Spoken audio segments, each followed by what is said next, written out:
Hello, നമ്മുടെ 21 days weight loss ചലഞ്ചിൻ്റെ 10th day ആണ്.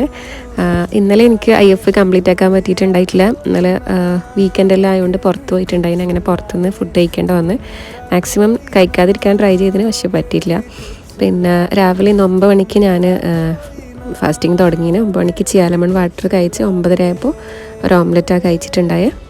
പിന്നെ ഞാൻ പറഞ്ഞല്ലോ വീക്കെൻഡ് ഇന്ന് സാറ്റർഡേ ആണ്. അപ്പം നമ്മൾ സാറ്റർഡേ വീക്കെൻഡിൽ എല്ലാവരും വീട്ടിലുണ്ടാവുമല്ലോ. അപ്പോൾ എന്തെങ്കിലും സ്പെഷ്യൽ ഉണ്ടാക്കലോ അല്ലെങ്കിൽ പുറത്തുനിന്ന് കഴിക്കലോ ഉണ്ട്. അപ്പോൾ ഇന്ന് നമ്മൾ ഹൈദരാബാദി ബിരിയാണിയാണ് കഴിച്ചത്. ഇങ്ങനെയുള്ള സിറ്റുവേഷനിലൊക്കെ നമുക്ക് കഴിക്കാം, വല്ലപ്പോഴും ആണ് കേട്ടോ, എപ്പം കഴിക്കാൻ പാടില്ല. പക്ഷെ നമ്മൾ രാവിലത്തെയും പിന്നെ ഡിന്നറൊക്കെ ഒന്ന് ലൈറ്റാക്കിയാൽ മതി. അത് ഇങ്ങനെ കഴിച്ചെന്ന് വിചാരിച്ചിട്ട് നമ്മൾ ഡയറ്റൊന്നും ഡ്രോപ്പ് ചെയ്തിട്ട് പോകേണ്ട ആവശ്യമില്ല. നമുക്ക് പിറ്റേന്ന് മുതൽ കറക്റ്റായിട്ട് ഫോളോ ചെയ്താൽ മതി. പിന്നെ ഒരു ഗ്രീൻ ടീ പിന്നെ ഉച്ചയ്ക്ക് നല്ല ഹെവി മീലായതുകൊണ്ട് 5:30 ആയപ്പോൾ റസ്ക്കും ചായയും കഴിച്ചിട്ട് ഡിന്നർ ക്ലോസ് ചെയ്തു. അപ്പോൾ അത്രയേ ഉള്ളൂ. നാളെ കാണാം.